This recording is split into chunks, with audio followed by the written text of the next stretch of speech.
আসসালামু আলাইকুম সুপ্রিয় শিক্ষার্থীরা সকলে কেমন আছো? আশা করি ভালো আছো। এইচএসসি 2024 আজকে সিদ্ধান্ত আসবে।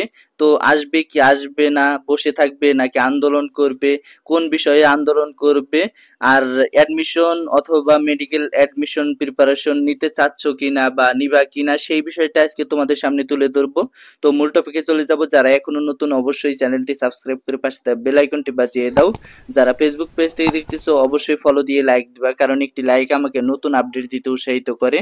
তো শুরু করা যাক। প্রথমত বলবো যে এইচএসসি 2024 আজকে সিদ্ধান্ত আসবে। তো দেখো, আসবে কিনা এটা সম্পূর্ণ বোর্ড কর্তৃপক্ষের উপর নির্ভর করে। তবে বোর্ড কর্তৃপক্ষ আজকে তারা বসার কথা, আজকে বসছে। অবশ্যই যে কোনো একটা সিদ্ধান্ত আসার কথা, হয় অটো পাস দিবে, না হয় রি এক্সাম নিবে। যদি রি এক্সাম নেয় সেটাও আসবে, যদি অটো পাস দেয় সেটাও আসবে। তবে বলা যায় না যে আজকে তারা সিদ্ধান্ত দিতে পারবে কিনা। 12 তারিখের আগ পর্যন্ত সিদ্ধান্ত না হলে অবশ্যই তোমাদের মানববন্ধন করতে হবে।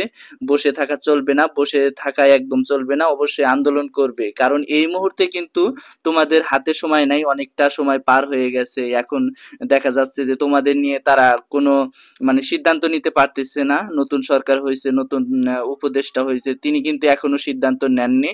দেখা যাক আজকে কোনো সিদ্ধান্ত আসে কিনা, আর কোন বিষয়ে আন্দোলন করবে, অটো পাস নাকি রি এক্সাম। দেখো, অবশ্যই তোমাকে অটো পাসের আন্দোলনটা করতে হবে, যেহেতু তোমাদের 2 মাস বা 2.5 মাস পার হয়ে গেছে। আরো দেখা যাবে যদি পরীক্ষা দেয় তাহলে সেক্ষেত্রে আরো 2 মাস লেগে যাবে, আর রেজাল্ট দিতে তারও 2 মাস দেরি হবে। তাহলে দেখা যায় যে আরো 4 মাসের ব্যাপার। এই 4 মাস তোমরা কিন্তু পিছিয়ে যাচ্ছ।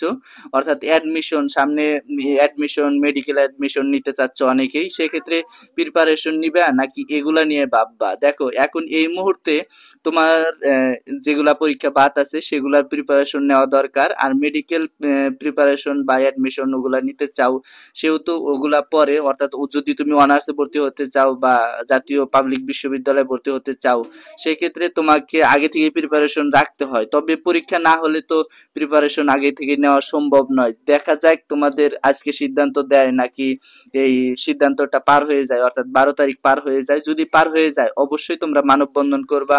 এই মুহূর্তে আমরাও কিন্তু অনেকটাই টেনশনে আছি, বারবার ঘাটাঘাটি করতেছি, বিভিন্ন বোর্ডে ঘাটাঘাটি করতেছি, তারা কিন্তু সিদ্ধান্ত এখনো দেয়নি, এবং কি কি দেবে, সিদ্ধান্ত দেবে না না দেবে সেটাও কিন্তু বলে নাই। তবে রেজাওয়ানা সুলতানা তিনি একটা বলেছেন যে আমরা এইচএসসির ব্যাপারে এখনো ভাবতে পারিনি, আমরা কিছু সময় পরে এটা নিয়ে ভাববো।